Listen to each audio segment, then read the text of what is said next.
Naging magkaibigan na kayo ngayon dahil dun sa relationship niyo na idinidebunk mo. Akala ko kasi nung una aawayin ako ni Sir Ed eh. Kadalasan kasi mga dinidebunk ko, mga manghuhula sa social media, yung mga ghost hunter. So one time na-react ko yung video niya, piniem ako ng manager niya, akala ko aawayin ako. Yung pala gusto ko invite yun. So, Gusto ko lang malaman yung sa mga manghuhula na dinibunk mo, sino yung paborito mong kinokomentan? pwede ba mag-mention? Oo, pwede. Nakamaskara ka naman eh. Clue na lang, yung kilala niyo yung boses Mickey Mouse. Sino? Yun, kaboses niya. Ha? Yung pagiging boses Mickey Mouse, dinidebunk mo yun? Hindi, yung mga reading niya kasi, sometimes, may tinatawag kasi na cold reading eh. Yung feeling ng mga client niya, nahuhulaan niya, pero kinukunan niya ng information na hindi niya alam. For example, ganito si Sir James, i-reading kita, nagko-collect ka ng toys. Ha? Kakatakot. Bumili ka ng action figure na Tom and Jerry. Ha? Paano ko nalaman yun? Ako kasi binilhan mo nun eh. Ganun na. Toy seller ka pala! Ganun na nangyayari ang cold reading. Hindi mo alam, kinukuha ka ng information, pag ni-reading ka, akala mo, totoo na sa'yo. Ganon. So, kino-comment mo dun sa post nila, ganon ka magdibang? Gumagawa ako ng video. Tapos nagagalit sa akin yung mga supporter kasi nababali yung illusion nila. Pero ang galing na technique yan eh. Parang Decepticons tsaka Autobots nag-collab eh, no? Para pagkakitaan natin to. Ito naman, ano naman yung... Hindi ba nung pumunta ka nung kay Sir Ed na para makipag-collab the first time, wala ba siyang dalang baril, gano'n? Wala naman. Ina-expect ko, bumurahin ako. Oo. Ang maganda kasi kay Sir Ed, hindi siya iyakin. What I mean kasi yung iba, pag dinedebunk ko kasi, nagagalit, nagmumura. Nagtatanong lang naman ako. Siya, willing sumagot. Ano yung dinebunk mo na nakapukaw ng attention ni Sir? Naniniwala ka kay Sir Ed? Yung may nakikita siya, kasi lahat tayo pwede natin gawin yun eh. For example ako, sabihin ko may nakita ako dito kahit wala naman. Paano mapuprove yun? May dala kasi kami mga gadgets. So nagre-respond dun kung saan niya tinuro. Kumbaga nag-ano talaga. Kumbaga, it's science and Yes. spirituality, paranormal. So, pagbabanggain mo yan. So, yung evidence kasi, ang science, evidence-based. Pero when it comes to spiritual, hindi natin pwedeng ano yun eh. Halimbawa, nagturo ako eh. Anong gagawin ko? Nakikita ko eh. Diba? So, para ma-prove yun, kailangan gamitan natin ng gadgets or anything related dun sa purpose na yun. Halimbawa, yung EMF. Sabi ng iba, pan-testing ng ano yan eh. Yung dowsing. Nabibili lang sa hardware yan eh. Alangan, sa Mercury ako bumili ng RAR. Catheter po, meron kayo. Adult diaper. Ganon. So, kailangan gagamitan natin sila ng bagay na magpapatunay. So, at that point, doon ko ginamit yung mga ano na halimbawa sabi ko, Pwede nyo na ba kami dalhin dun sa unang ginawa ninyo para mapatunayan sa kanya na kaya nyo? Dalang daw. Hindi, ibig sabihin yung saan nyo siya dinala. Ano yung mission nyo nung time na yon na sinama nyo siya, yung Bit una? Bridge. Ha? Sa bridge? Bit Bridge. Meron ako. Ano po yan? Big? Oo, kasi sa Big bridge sa Bulacan. Ano sabi nyo? Ito, ghost project ito. Hindi ko nabanggit yata yun. Yun yata hindi ko nabanggit. Ang nabanggit ko may ghost. Tapos naniwala siya, oo nga! Kasi nagulat siya, wala talagang bridge. Nabanggit ko lang may ghost. Pero hindi. Pero ano, dinala nyo siya sa Big Bridge. Tapos, anong ginawa niyo Ang doon? nangyari kasi dun, sir, may tinuturo si Sir Ed doon. May elemento doon. Siyempre ako, dahil debunker nga ako, nabubulshitan ako doon eh. Pag tinuturo niya parang, totoo ba? May kaibigan kami, si Sir Lance, di ba? Yes. Nag-reverse engineer siya nung gadget na pag nakaka-detect ng EMF, magti-trigger yung bell. Tutunog siya. Oo. Tapos ang ginamit ni Sir Ed muna, yung dowsing rod, Dowsing. tumuturo doon. So inisip ko naman, baka naman minamanipulate ni Sir Ed na ituro doon yung Alam niyo yung dowsing rod? Yung, Oo. so hindi pa rin ako convinced. Ang ginawa ni Sir Ed, nilagay doon niya yung bell. Tumunog. Yun hindi na namin mapaliwanag kung paano. Tumunog siya the exact time na sinabi kong, sige nga, patunugin mo na yan. yung tinawag na siya. So yun yung evidence na Papatunay. papatunay na meron talaga doon. Kasi So kinuman nyo, patunogin nyo yung bell, ganun. Tapos pinatunog niya. yes. Oh. Anong Nung elemento? tumunog ba yung bell, sinabi mo sa kanya, oh, putang ina mo! Ganun siya. Oh. Ganun ka.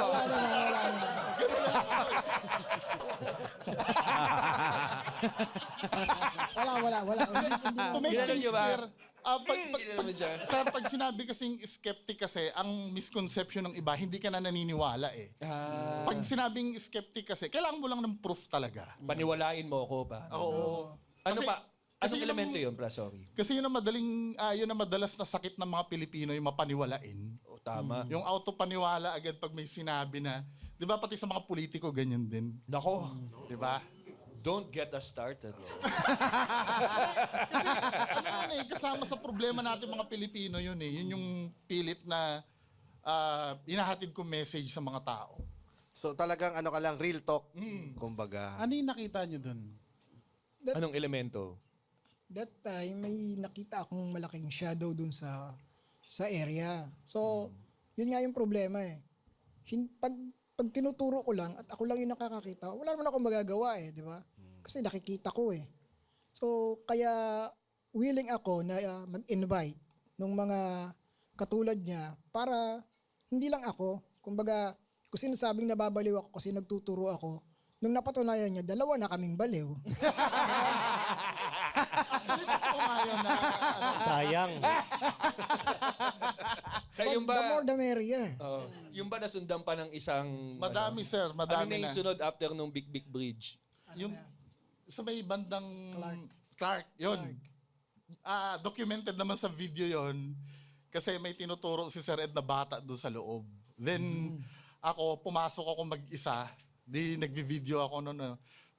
Meron siyang goal. Ang goal niya is kuhanin yung mga... Kasi ang goal ko noon, dahil nga hindi pa siya ganun ka-believer, sabi ko, hanapin ko yung mga spot kung saan meron. Maglalagay ako ng markings. Ito na yung mga tropa mong... Nagkataon na wala kaming anything na dalang pwedeng pang mark. So yung mga ganito, nakapilas-pilas lang na ganito. So medyo maliliit. So nilagay ko lang yun sa spot kung saan meron. Meron. So siya yung naghanap noon. So the rest documented is... sa video yon, makikita niyo naman sa channel ni Sir Ed. Ano yung pinaka-natakot ka? Yun yung part na yun. Kasi Bakit?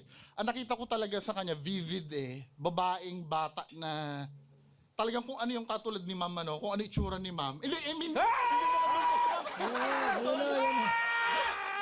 naalala ko lang kasi babae yun eh, na mahaba ang buhok niya talaga eh. Nandun yung Kita yung mukha?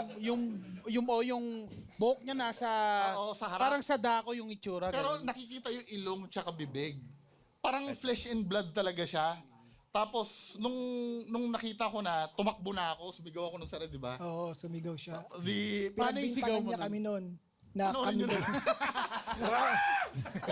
Talagang halos mabaliw ako noon. Tapos paglabas namin, tinanong ko sila, wala ba talaga kayong pinapuntang tao dito sa gilid? Lahat ng crew ni Sir Ed. Magsabi kayo ng totoo, meron ba talaga dito sa gilid? Wala daw eh. Tapos nung nireview namin yung camera, cloud lang talaga siya. Cloud. Sa Puti. mata, flesh and Puti. blood. Oh, puti talaga na, ano, sir, di ba? Nung Yes. nireview namin. Hanapin niyo. Pag ano ba kinakausap nyo, Sir Ed? Kung bakit siya nandun, ano Yeah, yung rason? yeah. Anong rason? Kausap Anong mo kwento ba, Sir nun? Ed? O takutin mo lang ha. Oo. Ayaw maniwala sa akin yan eh.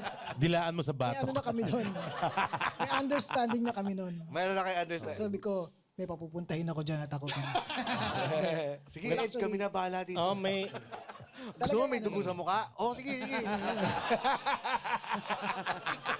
Oh, Sir Ed, naka-lipstick ba yung multong bakla? Yung na-encounter ko, hulas na eh. Wala na. Hulas na. Nagkalat na sa bisngi. Oo, Pero, hulas na. Araw na yun. No? Kakaraw. pero kinakausap niyo po ba? Inaalam niyo yung istorya ng mga ganon? Actually, yun naman yung goal. Anong istorya ng babae doon sa building? Doon sa Clark kasi, yung bata, during that time ng investigation, naririnig ko lang na nagsasalita siya ng mama, hinahanap niya yung mama niya. So, usually ganun naman eh. Kapag merong unfinished na business, yun ang Natutulungan hinahanap niyo ba yung mo. ganon? O Anood lang po. Nung namatay siya, takot na siya sa pula. Ano Oo kalokohan nga. yun? Kalokohan. Pwede kang lapit. Diba? Pwede kang Ano nga pa nagkaiba ng white sa black? Di ba may sabi niyo black, may black yung, rin? yung, actually, merong slight difference lang naman. Usually kasi kapag yung mga black yung nagpapakita, omen naman ang tawag doon, yung omen. Yung Oh, nagpapakita. man! Parang, Ngayon pala yun, no? Pag nakakita ka ng multo. parang Black ano yun, sa American. Dora the Explorer. Para ano yun, pag nakakakita kasi ng kulay black yung suot, yung black lady daw, no, kadalasan kasi may mga nangyayaring hindi maganda. So ito ay parang signus. O pangitain yan. So, signo siya. And then, sa occult, sa explanation, it was not a ghost. It was an angel of destruction na magpapakita dun sa lugar kung saan merong nangyayari. Porket ba black sila? Ano ka? Sir Ed, Oh, man! Sir Ed, yung part nung dun sa, ba't ka nasuka? Yun, Kumain kasi, ka ba tinry mo kumain ng palaka? Nakita niyo yung palaka, yung palaka. Oh, Hindi, shit! yung sumusuka ako na nakikita sa videos is Paco Park. Paco Park. Anong ano naman noon? Kaya ako nasusuka that time kasi una-una pinapahanap sa akin hinahanap ko yung source, yung pinanggagalingan, kung ano yung nagpaparamdam. Ayun na. Kasi ang kwento, yung Umubula. Nasamid lang eh. Tubig. Ako ang kwento malapit kasi eh. yung guard kasi nananaginip siya. Merong sinabi sa panaginip niya may sinabi yung pangalan ng babae. Esophagus. Sinabi yung pangalan ng namatay, tapos parang nagpapatulong doon sa guard. So pagpasok ko doon, hinanap ko yun. Nagawi ako doon sa part kung saan siya talaga nakalibing. So exactly, nung nahawakan ko nung nahawakan ko yung pinaka-nicho niya, biglang naramdaman ko, nagbago yung pakiramdam ko. And then, yung pala, yung kinamatay niya is yung sumusuka siya ng dugo before. Nung Parang namatay siya. na Pinaramdam na experience sa'yo. niya sa Energy ng ano. Ano Pero pong okay lang nangyayari naman kayo ngayon, ngayon. Sir Ed? Yeah. Kini-clear lang natin, ano. Inuubo lang. Ito po, So, may tubig po. tayo, tubig dyan. Sir Ed. Kinakabahan ako, ah. At Hindi Sir na Ed, to kasama sa resibo, ha? Opo, hindi po yan. Sir Ed, dito ba sa Sela, di natin na ituloy, meron ka bang nararamdaman dito? Sa VIP, isa ka nakaupo kanina. Well, usually naman kapag nararamdaman ko naman kagad. Dito wala naman. Dito sa Wala dito? Dito wala. safe ka na. Dapat pala sa ito, pag ghost project, no? Wala kang ghost project, safe ka na. Salamat, Marcoleta. Pero sa mga matatakotin, kasi sa mga cool pals na matatakotin, paano yung pwede natin sabihin sa kanila itong lugar na to, pag nandiyan ka, huwag ka matakot. Kuwari, pupunta ka sa, bibisita ka, naglalakad ka sa madilim, mag-isa. Ang unang-unang tumatakot kasi sa atin yung imagination natin. Una-una yung ganito, no? Pag nanood kasi tayo ng movie, nakatatak na kagad sa atin yung itsura. No? Pero where in fact, kapag sa totoo, in reality, hindi naman ganun yung itsura nila. Kaya lang, alangan namang ipalabas mo sa movie na blurred lang yung mukha. Wala lang itsura, walang dugo. Na-aksidente nga. So, pero in reality, yung mararamdaman mo, kung makita mo man yan, hindi ka naman yan kaya saktan. Kasi nga, recorded memory lang siya ng lugar. So, ang papatay sa'yo is yung takot mo dahil pag tumakbo ka, posible kang maaksidente. Yun lang naman. Pero, it doesn't mean na pag minamatay doon, katatakutan mo na. Hindi naman laging ganun eh. Hindi ka rin naman kayang galawin yan. Kasi wala naman sila talaga na doon. Alaala na lang nila yun nandun. So, yung para doon sa mga matatakutin, yung imagination natin. So, wag yung pag nakakita ka ng madilim, naisip mo na kaagad may multo. Nagugulat ka pa ba, Sir Ed?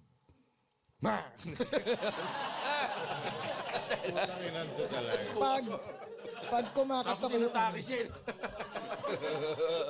pag kumakatok yung naniningil ng nagugulat ka. Sir Ed, may mga nararamdaman daw yung mga staff namin dito sa Gutom, kasi hindi namin pinapakain yung mga yun eh. sa area na to. Si Ivan may sinisenyas eh. Ano? Kasi may Ay, pakwento mo doon. Ipakwento mo. Oo, Jasper. yan. Ah, kasi hindi. Si Jasper na vegan na kulang sa nutrients. Mumultuin yan, vegan yan. Baka minumulto ka lang ng mga vegetables. May buhay din kami. Yun po, Brother Ed, may nasusulat ba? Parang tungkol sa- ano to ah. Kung para sila kasi. Ano yon kapatid?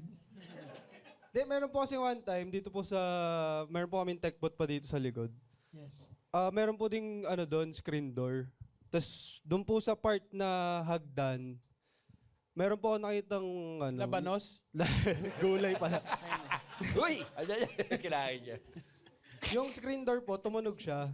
Tapos paglabas ko, ang naaninag ko na yung bata na anino na pumasok doon sa pinto. So yung ginawa ko, pumasok po ako doon sa loob, maikutan kasi siya eh. Tapos pagpasok ko, wala namang pumasok. Ang nandun lang pala sa loob, si Sir Rems.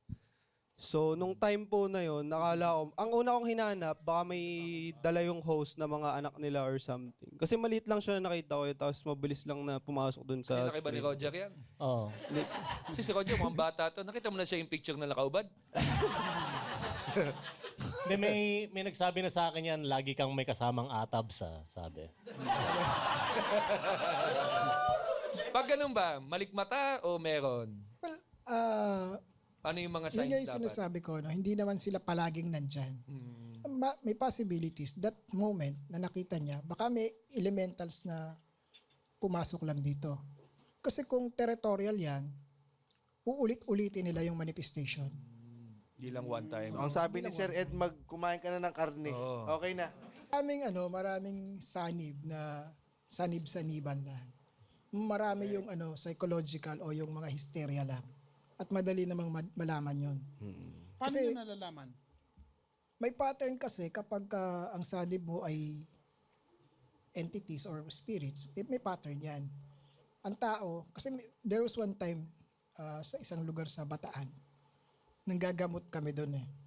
Nang kinukula, mga ganon. Oh. So, merong pinuntahan kami, may sanib daw. Sabi yun So, dahil hindi siya lumalabas ng bahay, lagi siyang nagwawala. Tapos, ang isang manggagamot kasi, meron tayong tinatawag na mga orasyon eh. So, kapag meron kang orasyon na ginagamit at dinidikit mo yung daliri mo dun sa tao, kapag ito ay negative entities, nasasaktan or nagre-react. Kapag tama yung orasyon. Okay? So, dahil nung dumating kami doon, tiningnan ko yung sanib kasi ginagamot na ng mga kaibigan ko. Sabi ko, walang sanib yan. Hindi totoo yan. Sabi niya, kanina pa namin ginagamot yun. Nagwawala talaga, hindi namin makaya. Sabi ko, ano lang yan, umaarte lang yun, hysteria yan. Baka mamaya meron lang yung gusto, hindi nasunod. Roblox. Tantrums lang. Roblox lang yan. Yung Isa pa gadget. yung sign sir kasi, pag conscious siya sa katawan niya, alam ba, sinasaniban siya, tinatakpan niya yung palda niya, or may nalaglag siyang gamit. So para ma-check, iangat mo yung palda. Oh, pwede. Good idea. Kasi kung sinasaniban yun, wala sa kanya dapat. Wala yun. talagang pakialam sa surroundings. Kasi yung kaya ko napatunayan sa kanila na hindi talaga sanib yun. Sabi ko pare-parehas tayong nag-aaral. Pare-parehas tayo ng gagamot. Pare-parehas tayo may mga gamit na kapag dinikit mo sa totoong may sanib, nasasaktan. Tapos pare-parehas tayong may alam na orasyon. Sige, may ibubulong ako. Pero yung sinulat ko muna, ito yung ibubulong ko dito ha. Doon sa gamit na ididikit ko. Sinulat ko gano'n. Tapos dinikit ko. Nag-react yung tao, nagwawala. Sabi ko, umuwi na tayo. Mas mabuti pa. Sabi, bakit? Wala na po yan, galing na po yan. Sabi ko gano'n. Tapos na po yung pag-iinarte ng anak ninyo. Sabi, bakit sir? Kailan pa po naging orasyon yung Vilma Santos? Kasi yun yung sinulat ko eh. Binulong ko doon, dinikit kong ganun. Pag dikit ko, nagsisigaw siya. Kailan pa naging Baka orasyon? Noranyan kasi siya. Kahit ako, magagalit ako eh. Problema, hindi naman niya alam. Hindi niya alam. So, may mga Ay, ganun. ayan. So, dapat kasi meron kang ano. Oo. Mang yun ang gusto ko kay Sir Ed. Pag sabing ito hindi to worth it o wala to, di-dismiss niya. Doon mo lalaman kung yung legitimacy ng isang tao, di ba? Parang wala to, niloloko lang tayo May nito. tanong si Roger. Sir Ed, Yes po. nandito po ako. Ay, okay. Nararamdaman ko po ang iyong presensya. Sir Ed, kasi di ba pagka tinataniman, usually nagbabago yung boses, di ba? Ay, bakit po yung dinidebunk nito? Hindi naman sinasaniban pero nagmi-Mickey Mouse yung boses. Hindi kasi yung pag sinaniban ka kasi, sanib lang yun eh. Pero yung part ng katawan mo, yun pa rin. Kaya I don't think na may logic na magbago yung boses nun. Paano nga kung ngongo nga siya? Oo nga po eh. Kung Tapos ang yung, sinaniban, normal naman. Tapos ngungo pa rin. hindi ko yung tinaniban, tapos naging normal yung salita. Paano? Ay, Ay, huwag na lang nating tanggalin yung sanib. Hanggang sa susunod na tawanan dito lang sa Cool Pals. The Cool Pals is brought to you in partnership with Spotify.